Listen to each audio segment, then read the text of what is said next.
The small African nation of Lesotho is in a state of crisis after Prime Minister Thomas Thabane fled the country on Friday, accusing the armed forces of staging a coup. Thabane says he was forced to flee for his life after soldiers seized control of government buildings in the capital, Maseru. However, an army spokesperson has denied the allegations, stating Friday's action was aimed at preempting the power grab by a political faction backed by Lesotho's police force. Somali and African Union troops began a major offensive against militant group al-Shabaab today. Dubbed Operation Indian Ocean, the offensive aims to push al-Shabaab away from Somalia's coastline, cutting the group off from access to the sea. Somalia's coastline is a hotspot for piracy and is used by al-Shabaab to import arms. Al-Shabaab has suffered a series of defeats this year, but still remains one of Africa's most powerful al-Qaeda-linked organizations.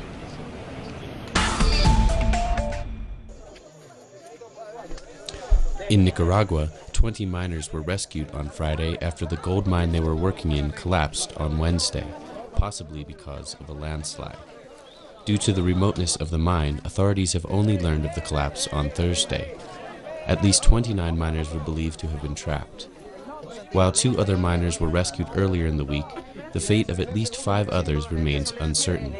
Rescue operations are continuing. European Union leaders are considering slapping new sanctions on Russia over its alleged involvement in the conflict in eastern Ukraine. In Brussels, EU Commission head José Manuel Barroso warned Ukraine has reached a point of no return. Russia has denied any military involvement in Ukraine, though NATO says it has photographs of Russian troops across the border. On Friday, Moscow's foreign minister said these images were probably taken from a computer game.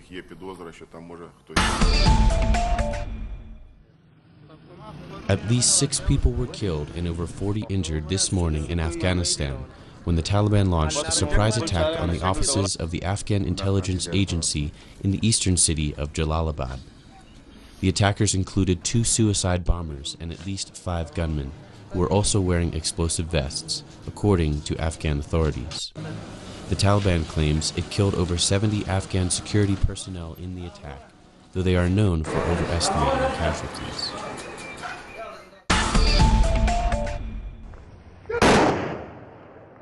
Last week, Mexico's government inaugurated a new division of the federal police called the Gendarmerie, comprised of 5,000 officers.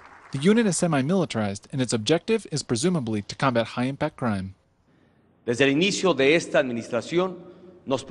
beginning of this administration, we proposed to build a Mexico in peace, where Mexicans could trust their authorities, and when necessary, they could count on effective protection of their lives, their rights, and their patrimony.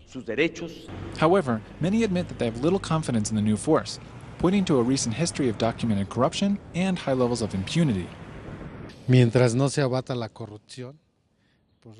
As long as corruption is not eradicated, any attempt or option to fix insecurity will be very difficult, because they create new units, new police, and really nothing changes.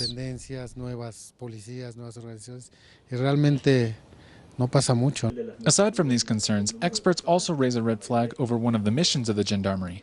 They say it will prioritize the defense of private and industrial interests over winning the public's confidence. One of the themes that concern us has to do with the participation of the Gendarmerie in protection when they are considered strategic for the Mexican state. Topics such as mining, as well as the electrical and oil industry, and so on.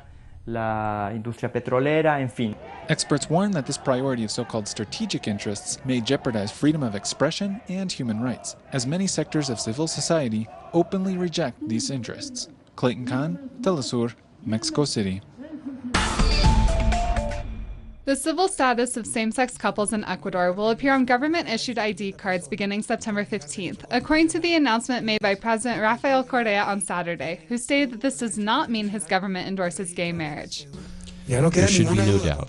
Claim your rights to the director of the agency, and if nothing happens, well, we'll take it seriously, and she'll be replaced by someone else, because she has denied a constitutional right. The LGBTI collective has the constitutional right to register their union on their ID cards, and so that there's no room for doubt, There is already a new civil registry, Accord. Some LGBT activists feel that this recognition of same-sex civil unions is a step toward greater rights, but the technicalities of the resolution have been criticized by some other LGBT groups and individuals involved in this issue. The moment somebody is told that they have civil status and another person is told that they have a complementary status of civil status, there is discrimination. Under law, all are supposed to be treated equally. Nowhere in our law, nor in the Constitution, is complementary status to civil status mentioned. LGBT activists are unsure of the real legal status they will obtain, and so they are hoping to receive greater clarification from the Civil Registry about their rights. We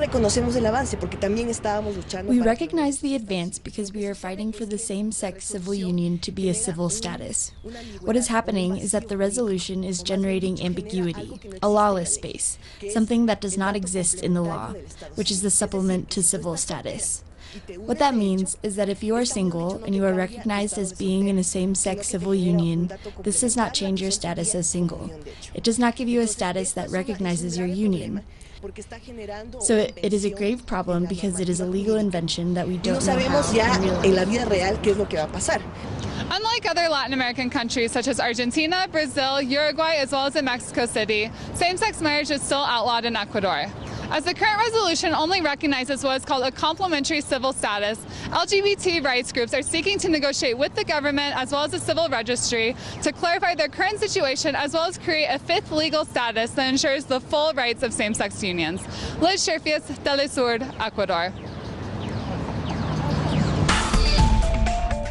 Facts that have marked the course of history. Productions designed in the English language and made for the English-speaking world.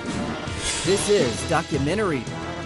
Watch it on telesur.net/English. Telesur, wherever the news, you'll be there.